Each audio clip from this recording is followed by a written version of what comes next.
Hi, everyone. Thank you for joining us for this webinar this afternoon. We're excited to partner with the National Park Service to bring you more information about all of their historic preservation grant programs. I'm Rachel Patton, Executive Director of Preserve Arkansas, and I have just a couple announcements before I introduce our speaker. Arkansas's most endangered historic places.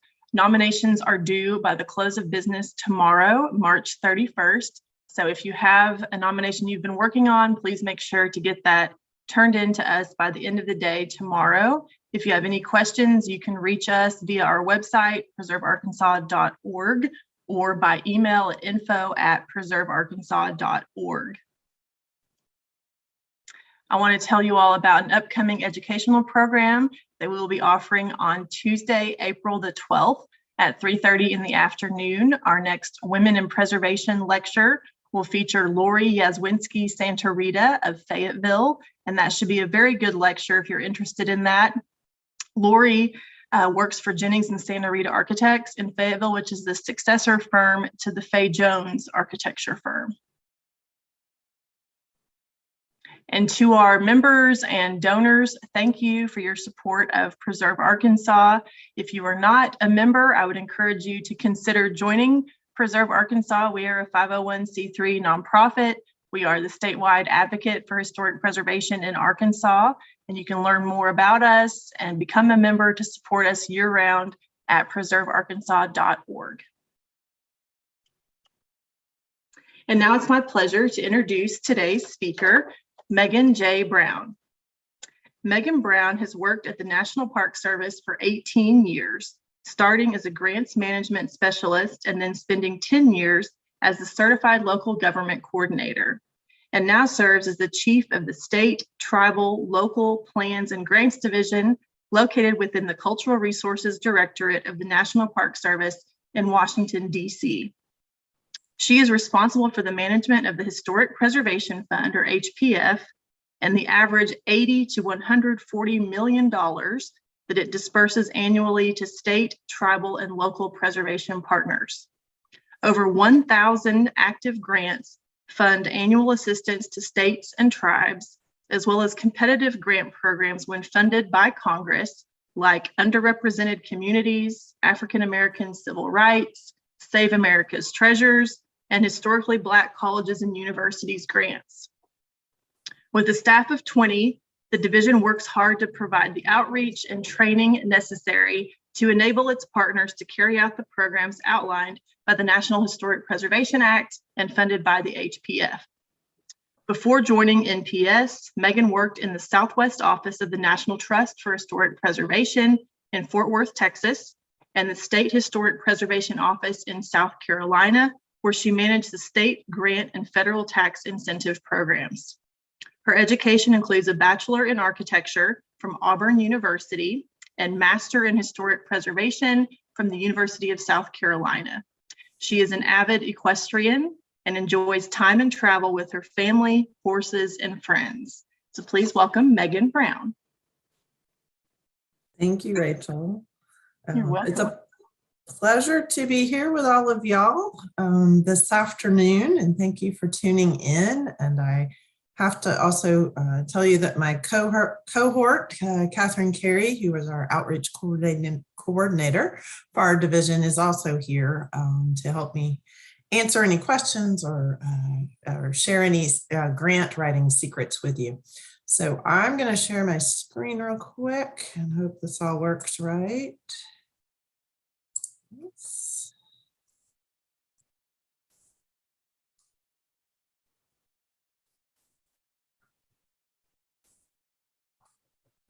Okay, does that look good to everybody? That looks good, Megan. Okay, all right, great. Thank you, Rachel. Okay, well, thank you, Rachel, for that introduction. And as you heard, we have a really long title of our organization, State, Tribal, Local Plans and Grants. We're a division in Washington, D.C. in the National Park Service. And we shorten that up and call it Steel Pig. So if you remember nothing else, remember the pig part today. We like to embrace that as a way of cueing your memory.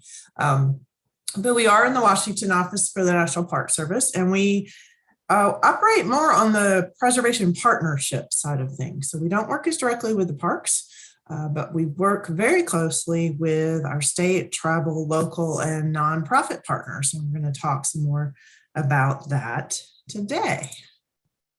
So I was actually noticing when Rachel was reading the bio that our Historic Preservation Fund has been ranging up to about 144 million last year. Well, we just recently finally broke the 150 mark, and we have 177 million that just came through this year's budget. So I used to say money doesn't grow on trees, but now I kind of feel like it does a little bit. So this is the most amount of funding and the most number of programs that we have ever had in the history of the fund, which has been around since 1977. And I think one of the things to keep in mind about this fund is it actually comes from offshore oil and gas lease revenue. So the idea being that a portion of the funds earned from the destruction of one type of resource, some of that money goes back into the preservation and conservation of historic resources. So it's not tax dollars, it actually comes from a little bit of a different place. So the fund really has two large sections, and it's the funding that we use to implement the federal historic preservation partnerships programs, which are outlined in the National Historic Preservation Act, which was passed in 1966. So one large portion of the fund goes to our non-competitive grant programs. These are, think of it like a block grant, kind of like maybe some other federal programs you've encountered. A large portion of it goes to about 57 million actually this year, goes to our state historic preservation offices. And that is 59 offices across the country, even in the Pacific territories, that in exchange for annual funding from us, take on responsibilities from the National Historic Preservation Act. So things like the National Register, the federal tax incentives, certified local government programs, Section 106, survey and inventory, those types of things. Although those are our Park Service programs, federal programs, usually the first entity you're going to interact with is your state historic preservation office when you're working with one of those programs. So in exchange for the funding, they help us operate those across the country. One key part of that funding that goes to the states is 10% of it is directed to certified local governments. And those are communities that have made a local commitment to historic preservation. They've established a preservation commission. They may do design review, and they've entered into an agreement with the state and the National Park Service. So that opens them up to that 10% of that funding each year. There's about 2,070 of those across the country, and we'll talk a little bit more about those. The second kind of set of block grants that we give out are to fund our tribal historic preservation offices. And these are federally recognized tribes that have taken on some of the responsibilities that normally would rest with the state. So they may have taken on National Register responsibilities, Section 106, those types of things.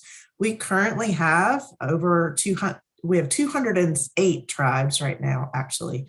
So it's a smaller pot of funding, and it gets divided up a little bit more, but kind of the same kind of intent to help them run their preservation offices. So I mentioned the Certified Local Government Program, and if you aren't sure if you're in one, you can go to our website and look that up. As you can see, pictured in this map in blue are all of the certified local governments across the country, over 2,000, and I think we're at 76, something like that. And this is an app we've actually put together to help local governments see what relationship they have to federal property owners like national parks, Bureau of Land Management, those types of things. So you can reach this by going to our main website, nps.gov/steelpig, and look under HPF in action. And one of the neat things about this is we learned that our certified local governments, 85% of them are gateways to national parks. So that's kind of an exciting fact and figure that helps us promote them within our own agency even. You can zoom in on maps and see where National Register listings are and those types of things. So it helps you kind of identify what's in your community. Also, you can see who your state CLG coordinator, every state has one in their state office. might be a good contact for you, and a list of your communities to see if you are indeed a CLG. So something worth maybe finding out, because you'll see as we go forward into the competitive grant programs that there are some programs that are only open to certified local governments. So there's an advantage to being a federal partner with us. So let's talk a little bit about CLG projects and what you could do with that funding, because it is something we usually have every year, as opposed to some of our competitive grants that might come and go or change a little bit. One of the things that our CLG funding that passes through the states and to you at the local government level is we do fund a lot of training, and we work closely with the National Alliance of Preservation Commissions on their camp training, so Commission Assistance and Mentoring Program, and that's to help those local preservation commissions navigate what they need to do to preserve their resources locally that they care about. One of the things we are doing with NAPC right now is getting ready for their biannual forum gathering that'll be in July in Cincinnati, Ohio, in person. We hope nothing will stop that. And a lot of the states will offer scholarships to their local government commissioners or officers or staff to attend that gathering. And it's all local government folks. And it's really exciting and a lot of energy, and you can learn a lot from the other attendees. So I'd encourage you to kind of look at that, reach out to your state office if that might be something you're interested in. Just real quickly, I'm going to back up there for a second. One of the other things that we've also funded recently is we do occasionally receive disaster funding from the Historic Preservation Fund. And with some of that on the last two recent rounds of hurricanes, we did push some funding to the National Alliance as well as National Main Street Center to design community disaster trainings. So if you're dealing with flooding situations, tornadoes, disaster type of impacts, which unfortunately we're seeing a lot more of, both NAPC and Main Street have some community training programs that you might want to take advantage of as well. So here's some examples of just some of the projects that we fund with those certified local government grants. They're not huge, but they do a lot of good work. And one of the big things they do is engaging with the youth. And the more we can convince them young that preservation is important and our historic buildings are important, the better chance they'll grow up to be historic preservationists. So this is an example from Huntsville, Alabama, about an activity book that takes them through their downtown and teaches them about the architecture of the buildings that they may not have ever looked up at. We also like to fund survey, and that's a great way for communities to know what they have. You kind of need to know that before you know what to save, right? So we've done some survey projects in Oklahoma that actually focus on more recent past. So buildings keep getting older, and though we might remember when they got built, I'm hitting that age, they're still going to be significant later on. So you can see, like in Oklahoma, we worked on surveying a geodesic dome. That's a very big landmark for that community. And then did mid-century modern surveys in Enid, Oklahoma. So we're starting to look at those more recent past sites and buildings and construction as also being historic and important. So it's always a good idea to update those surveys. I mentioned disaster earlier. It's a huge impact that we're seeing far too often, unfortunately. But this was a very large, the 4 Mile Canyon fire in Colorado and Boulder. And unfortunately, they had not done a survey in their county and were not aware of where the historic resources were that they really wanted to protect. So when FEMA came in, they didn't have a lot of good answers. So after the fire, they did go back and they did a survey of the county and prepared actually a disaster mitigation plan. And then they were struck with floods, kind of an after effect of the fire. But this time they knew where those resources were. So like, for example, this church that was hanging in the air, they knew that when the emergency management came in, they wanted to direct them to those resources. So they actually are now a leader in disaster planning and a good model for folks to look at. But this was all done with certified local government funding. And a lot of you might engage with what we call Section 106. And that basically means when there's a federal undertaking that affects historic properties, the federal government needs to take those properties into account. So it's a process, and getting your community involved in it helps you direct what that federal impact is going to be. And it could be money, it could be permitting, it could be a new bank, all kinds of things. But this was in Jones County, Iowa. And a lot of you may have dealt with in preservation a bridge that the DOT doesn't want anymore. And this is an example of one of those. But the community thought, well, you know, this bridge would be great as an entrance to our state park. So they pushed and they partnered. The Iowa National Guard did a training exercise, lifted the bridge. It was all on TV. And you can see now the bridge is a wonderful entry into their state park. And they celebrate it every year with dinner in the park. So it's that community engagement piece along with it, and making preservation a win, right? Instead of a no, no, no, it's a yes, yes, yes. This is just an example of my parents' hometown in Iowa, actually. And my mom was on the Preservation Commission. My dad was on Planning and Zoning, maybe because I made them, but you know, that's okay. But they're a small community, 10,000, that doesn't do a lot of kind of design review or the policing of preservation. But through a lot of small grants and Main Street program, they have been able to do some really great things. So I like to think of that CLG program as that place you can go back to continue to get small grants that help you do planning, that then help you prepare for the big grants. So something to kind of think about.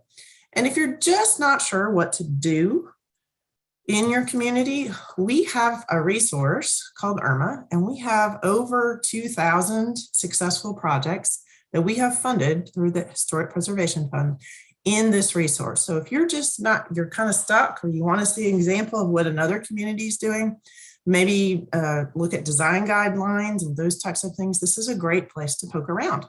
And look, we have tourism plans, we have preservation plans, we have all kinds of things in here. So, and I always say it's never a bad thing to steal. You don't have to reinvent the wheel all the time, right? So check this out when you have a chance. So let's talk about the other big pot of money from the Historic Preservation Fund, and that's our competitive grant programs. And we currently have 8 of those, which is the most we've ever had. And really, in recent years, we're going to talk about each one of these programs. And I'm happy to share this PowerPoint with y'all. And I know this is being recorded, so don't panic, but there's a lot of information here, but we are here to help you answer all those questions.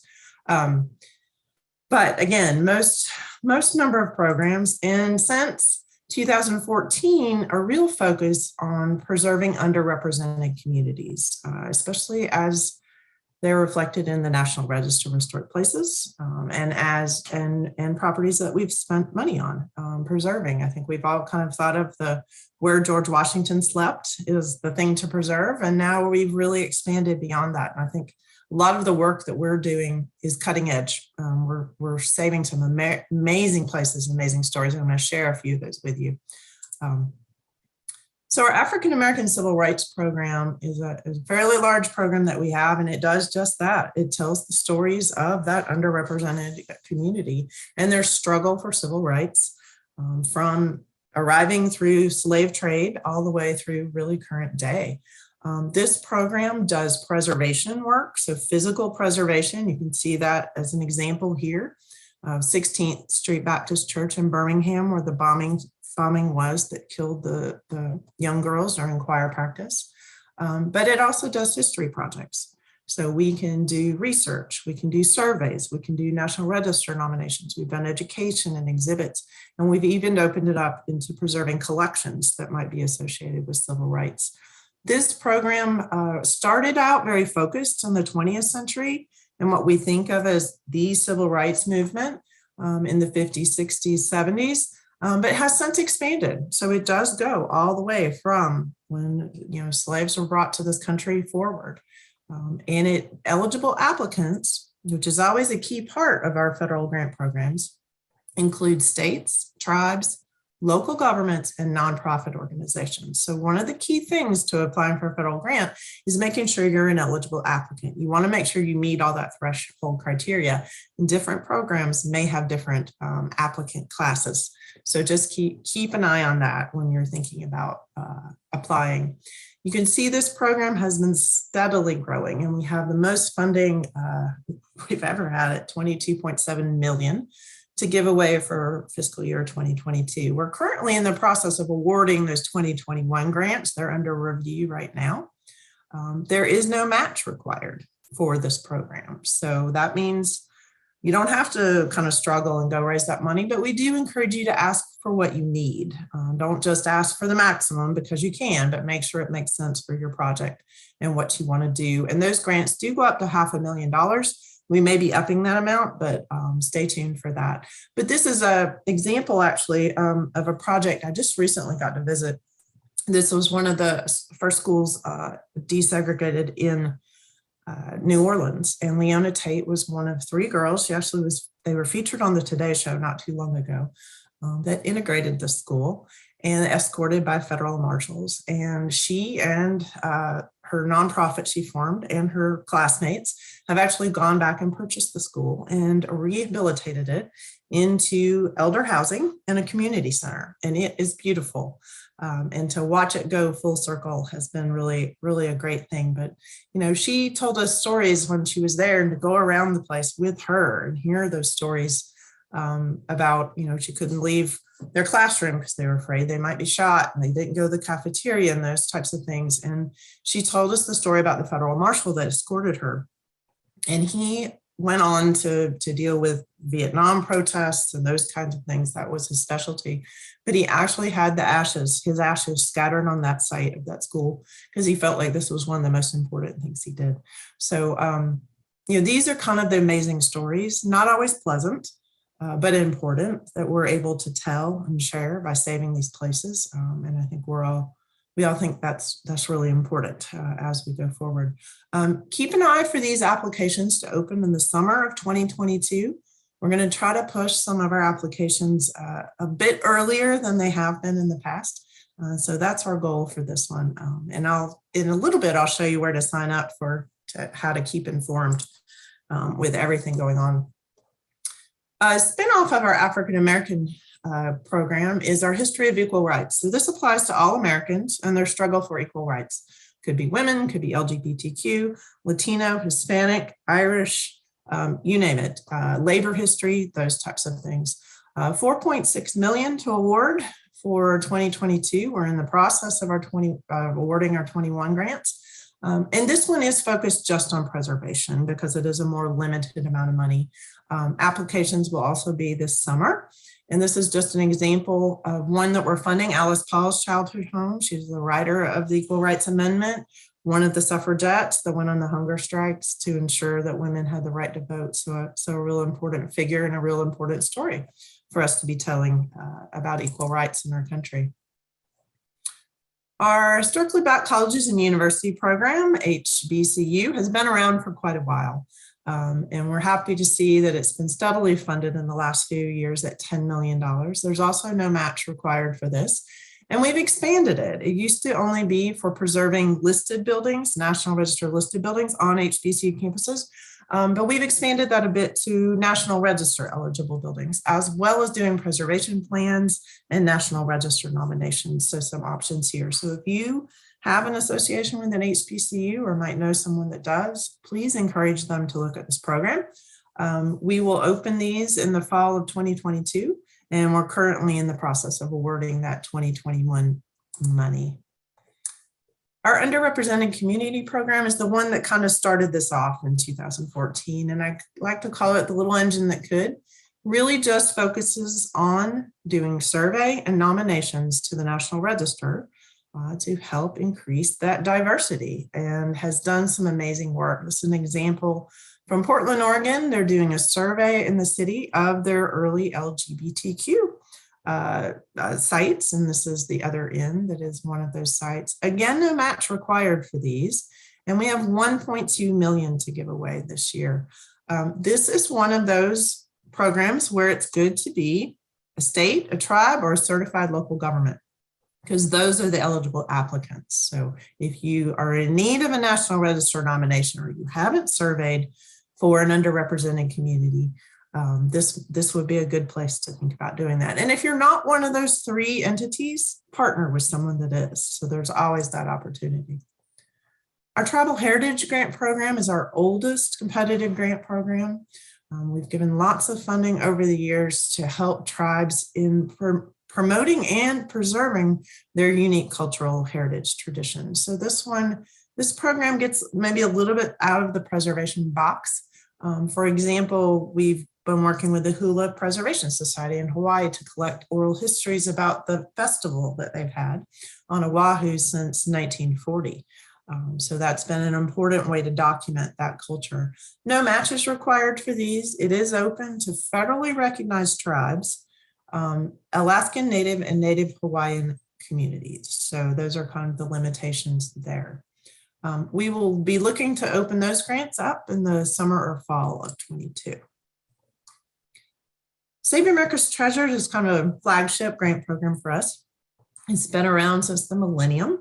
And it focuses on the preservation and conservation of nationally significant buildings and collections. We partner with the National Endowment of the Arts, the Endowment of Humanities, and the Institute for Museum and Library Services, other federal agencies. So it's kind of an interesting partnership, and we have funded projects all over the country. But there's some key threshold criteria to this program. First of all, you need to raise a match for this one. So it's a dollar for dollar non-federal match. It doesn't have to be cash. It can be in kind or donated services. You don't necessarily have to have it all in place, but you need to show us you have a good plan for raising it. The funding has gone up. We have $26.5 million to give away this year. And for collections, this is an example of one here, Rosa Parks bust that we conserved. You need to make a case for why that collection is nationally significant in your application.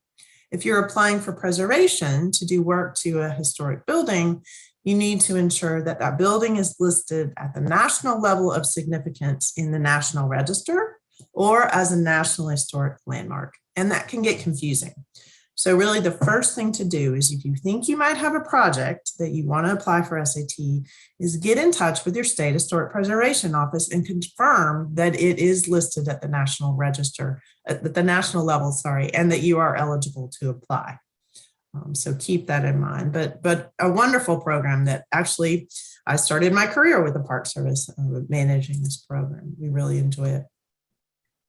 One of our programs that's a bit different is our Paul Brune Historic Revitalization Grants. And this is a little bit more like the CLG program.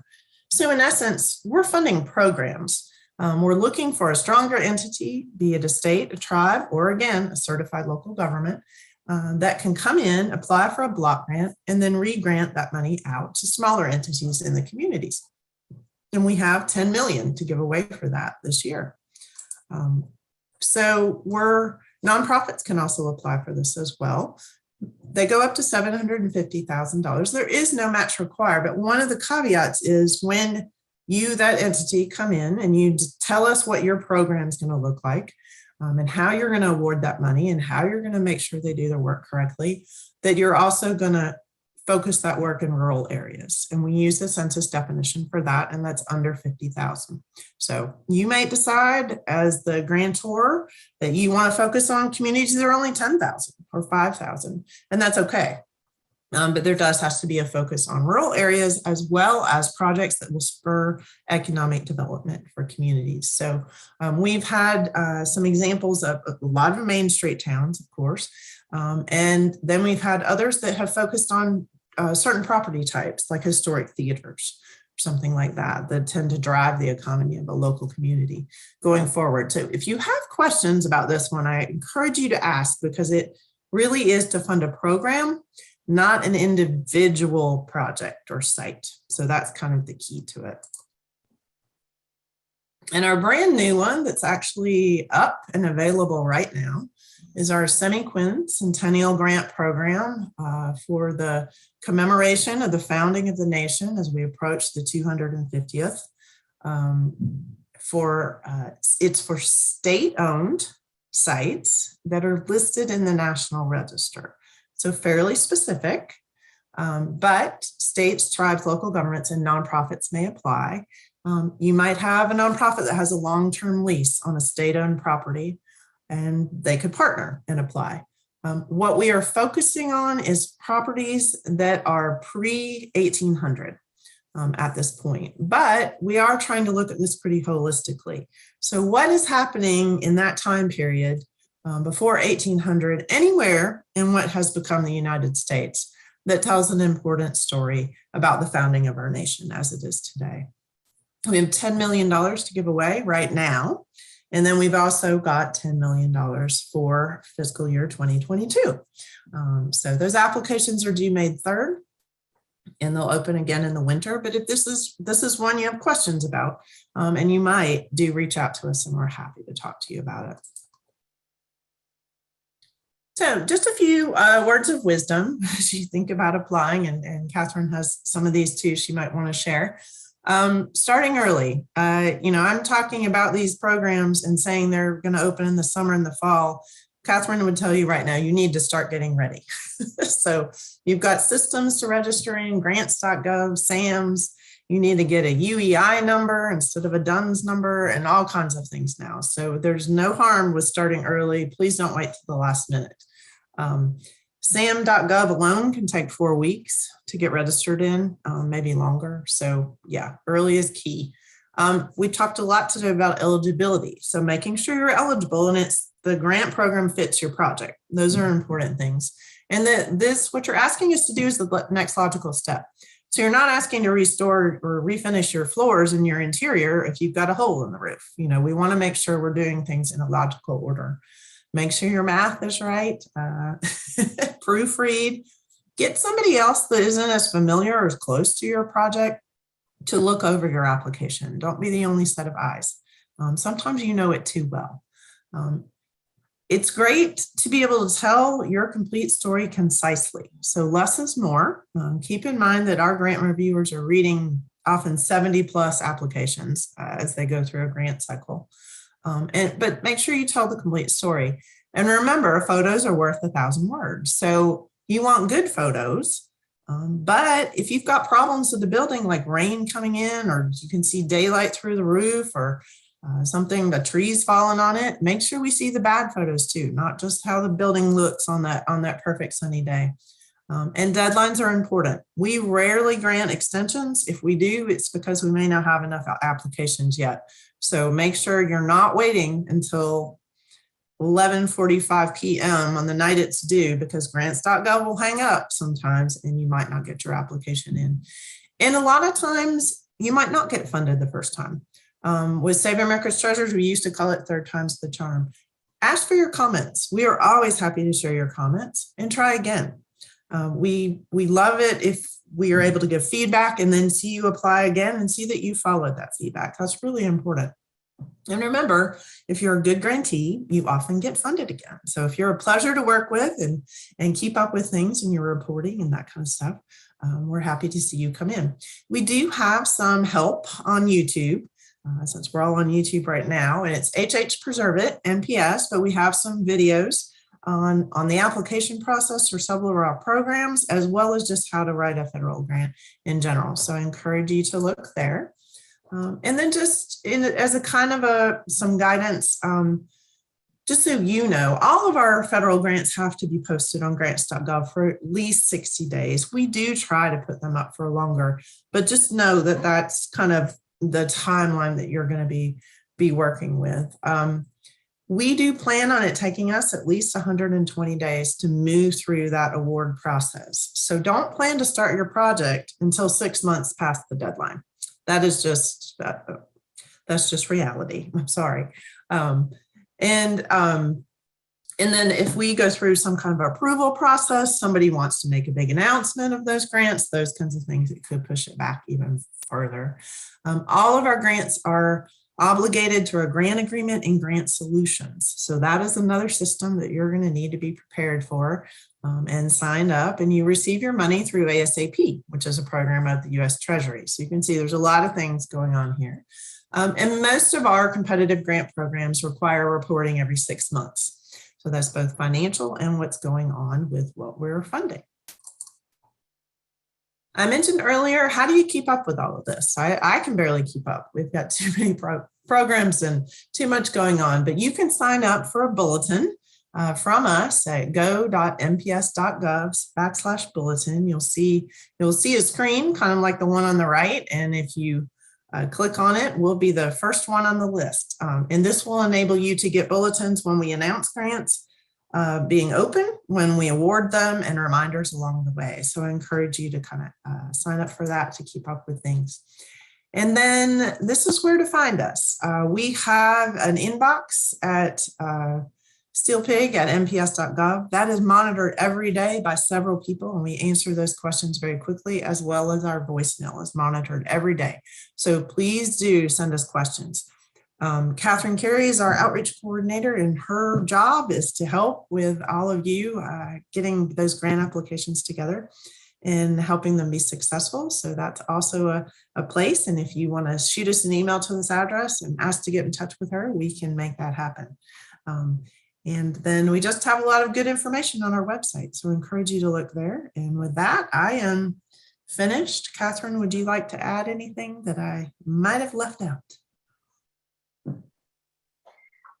No, I think you covered it all, unless there are any specific questions. I mean, I think I would emphasize a couple of the items you mentioned at the end. I would just say if you're interested in one of the grant programs that Megan reviewed, that you take a look at that information on our website now, really go through it and really put together your plan, what your need is, what the threat is, and get that in some shape now so that you're ready. And as she said, go ahead and go to SAM and get your identity number if you don't already have one. Go into grants.gov and definitely get signed up for our bulletin so that you'll get the information when that grant program opens and you'll be ready to go. And I would just say, as she did, I'm here to help anyone that's struggling as best I can. We have some really wonderful YouTube videos, and so does grants.gov. So that any of the small problems, the technical issues you might run into, they can provide support for you that way, or through their helpline, which is open 24/7 as well. That's really it, unless anyone has anything specific. I think there's one question so far in the chat asking if grants are available to existing National Register listed sites for cultural landscape restructuring or repair. For an example, a golf course. We have restored some cultural landscapes. I think the key things would be same as with a building. Is it eligible for the National Register? What's its tie to either civil rights or one of the various programs? We have done some landscape restoration on a project in Austin. We have done some cemetery landscape restoration after disaster grants. So yes, we would consider a cultural landscape to be an eligible property. We would need to be putting it back to match historic evidence of what was there, not just doing landscaping for fun. And oftentimes, some of those landscape projects have included accessibility. In fact, a lot of our projects may include ADA, handicap accessibility, those types of things. So that is something that we're open to funding so that we can make sure it's done in a sensitive way. So that might be an option as well. Okay, but it would need to fit under one of those grant programs. So not just, you don't have anything just for historic landscapes. It has to be either nationally significant to go under SAT or associated with underrepresented communities or African-American civil rights. Or you might look to your certified local government program as well, if it was more of a kind of generic type of things. But yes, we kind of have to make those ties to the programs right now. Okay, thank you. And if other people have questions, please type them in the chat or the Q&A, and we will get those to Megan and Catherine.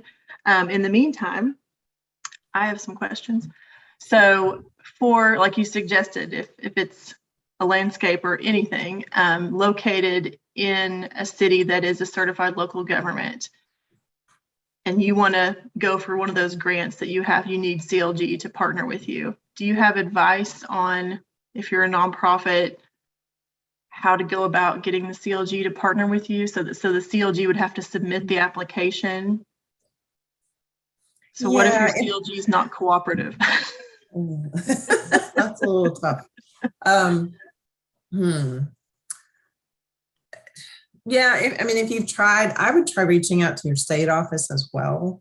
Maybe they can kind of help you broker that arrangement. There are ways for, and sometimes it is maybe the community doesn't have the man or woman power to manage the grant, and they're a little worried about that or the match. So there are ways for the state offices to award that funding directly to a nonprofit, but the grant application has to come from the CLG.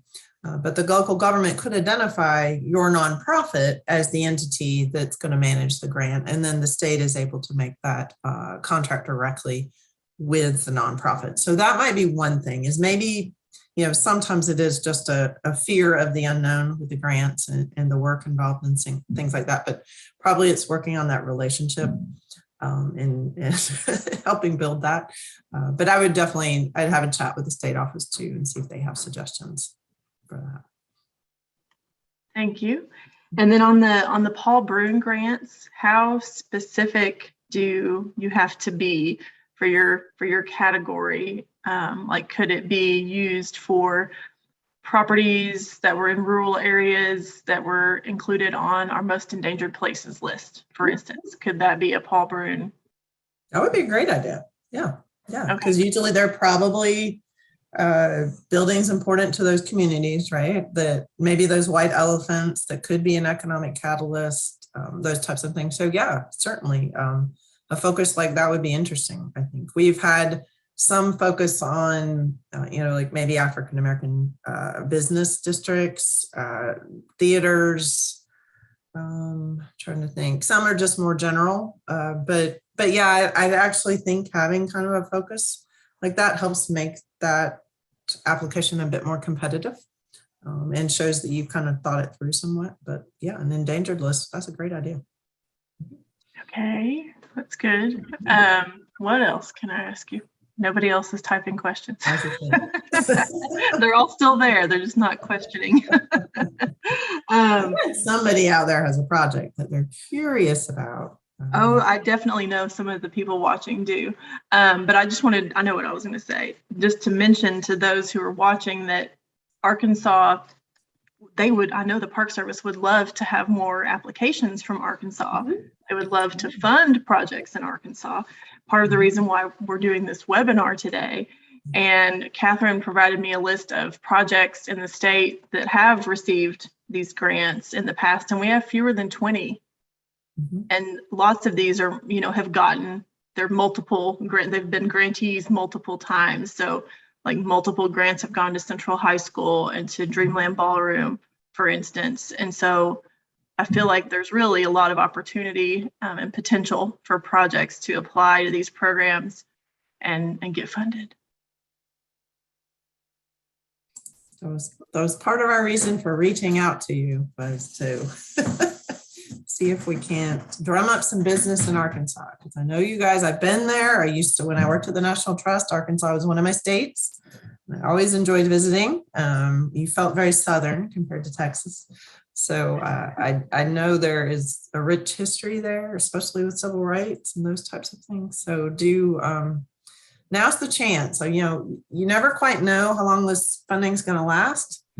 We have had it go away before. So both Preserve America and Save America's Treasures went away for about 7 or 8 years, as did HBCUs. So, I think money is pretty free flowing. I think everybody's a bit overloaded with all the different types of funding that's available between COVID and Recovery Act and all kinds of things. But this is a good time to kind of think it through. And, you may have more than one project. Certainly an organization could apply for those. And I think also, I think Catherine would second this, like, you don't have to be a professional grant writer to apply for these. It's about being organized and about telling your story and getting help and starting early. So I think anyone can write a grant. You don't have to be trained too much in it, but it does help a little bit, have some experience, but I think all of you can handle it. And maybe you start smaller with a planning grant from the civil rights that helps you tell you what to do with that building. And then you're able to come back into us for a larger grant to do the actual work to the building. So having that planning piece is always important, and those certified local government grants can help a lot with that as well. Mm-hmm. That's true. That's good advice. Okay, there's at least another couple questions. What about being listed on the Arkansas register? Will that help qualify? That's our state register instead of the national register. Yeah, a lot of states have a state list, not all. And then you also have local designation as well, right? So there's always those levels. And we also have tribal, the tribes have registers too. It kind of depends on the program. And it's always great to, if you are listed in the state register, you've probably got some history written up about that building that's going to help you with that context and prepare that grant application. For the majority of our programs, you are going to have to at least be eligible for the national register, even if you're not listed. And then as part of that project, you will be required to do a national register nomination, because we're not supposed to fund things that aren't listed in the national register, but we can build that all into a project. And you can see that African American civil rights, history of equal rights, HBCUs, even the Paul Broun program and our disaster program, all of those can now fund eligible sites, but then as part of the project, we do complete a national register nomination. And one of the things we've done a lot of with our underrepresented community program is to look at older nominations that might have been written in the 70s or 80s, and maybe they didn't describe the full history. They talked about the person that owned the house. They didn't talk about the people that worked in the house. They didn't talk about the woman that helped run the house, those types of things. So we can do amendments to those nominations as well. So you might not be starting from scratch, but there's a way for you to kind of start telling that full story, which is what we want to do. That's great. I just want to. Oh, go ahead, Catherine. Sorry. I was just going to add, when Megan says we can build that into the grant, the nomination piece, she really means build it in, as in build it into the budget, the expense of writing that nomination for the eligible property. So it can be a part of it in terms of paying for the nomination going forward. Okay, thank you. And I know in that particular instance, I know the person asking the question, that property I don't think will be NR eligible. So in that case, are there any resources for properties that are state register listed? It's a little harder for us. You may have some state grant programs that would follow that, that state register. But, you may, if you've gotten a determination once, they said it wasn't eligible, that was 20 years ago or 10 years ago, maybe try again. Maybe there's some integrity issues, those types of things, but it might be worth looking at it again. But yeah, for us, we kind of have that tie to the national register. It's a pretty strong one. Yes. Okay. And then asking about the earlier issue we were talking about, if you were needing the CLG to apply on your behalf for a program that you weren't eligible for, if the CLG didn't want to apply, could the state apply? That's the question. They could. And maybe it's, thinking of Paul Broun, right? Or maybe there are 2 or 3 communities that are in a similar situation as you, and you guys could go to the state office together and say, hey, would you guys look at a Broun grant that then we could award out to our communities? So it's all about partnerships. I mean, Park Service doesn't get anything done without our state partners, our tribal partners, and all of you at the local level. We're just up here kind of in our ivory tower pushing things around. But it's kind of that partnership piece is essential. And, a lot of these projects, especially with Paul Broun, we've seen a lot of in CLG projects, they may also couple together grants and the tax credits and all different kinds of things. So Main Street might have some insights and things like that. So yeah, look broadly, but partnership is key. Okay, thank you. How can we get a copy of this program? Well, Happy to send that to you, Rachel, as a PDF, and you're welcome to send it out. okay, thank you. And it's also on our YouTube channel, the recording.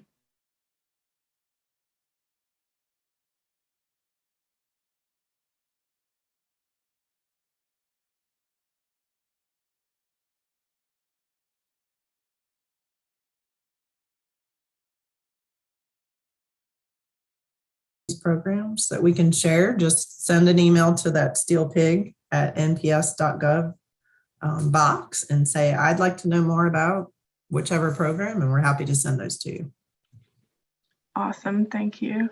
Okay, is it better to partner with your city and your state for many of these grants, or just skip the city and contact the state? Someone's really struggling. I can't answer that one. I mean, partnership is great, but you need to be able to handle all those partners, right? And usually if you're partnering, we want to see maybe a letter of support from that partner saying what they're contributing to it. So maybe having too many might get a little bit crazy, but if they're all contributing good parts and pieces to your project, then it might work too. So that's a tough one. Sorry. Well, and that way, that answers the question of people, if you don't live in a certified local government city, then you can always go straight to the state historic preservation office for more information. Okay, if nobody has, want to get the fact sheets so they can plan which grant works better for a particular situation. Okay, the fact sheets, you know where to get them. Okay, well, thank you so much, Megan and Catherine. Catherine, thank you. If you want to show yourself again. There she is. Thank you all so much for partnering with us to do this webinar. I know it's been helpful, and I think hopefully it'll generate lots of good grant applications. One final thing I was thinking of, just for people who might feel a bit overwhelmed after hearing that. So just your advice to learn more and to just figure out the process, go to grants.gov and just create an account and look around if they've never applied for a federal grant. Is that a logical step after you've reviewed some of the fact sheets? I'll let Catherine answer that one from the more grantee side.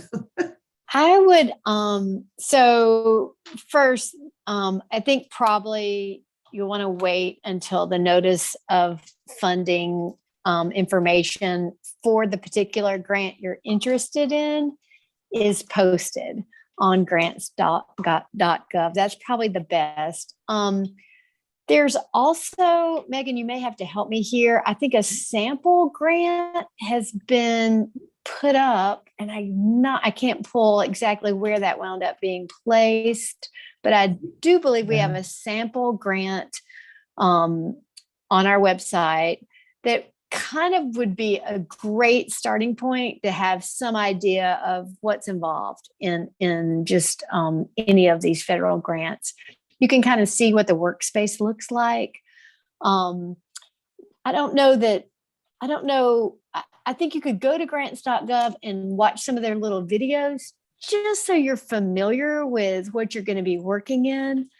But I'd probably stop there until the notice of funding has been issued and you can actually start going in and working in the workspace itself.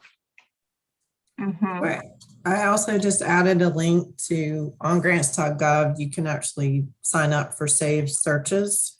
So you may want to look at that too. And then grants.gov will notify you when we post something, but we can also do that through the bulletin. So but getting familiar with it never hurts. Getting registered might take a while, poke around. You're not going to break anything by poking around and looking. So. Okay, great. And the sample grant application, that's awesome. So then you can see ahead of things that you won't be able to see unless you complete them probably on the online grant management system.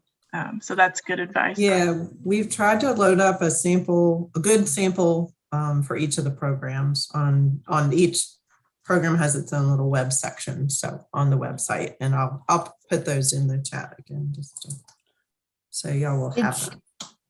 Yeah, and particularly around doing the budget justifications. I mean, they've really added in a lot of different scenarios on those samples so that you can get a real feel for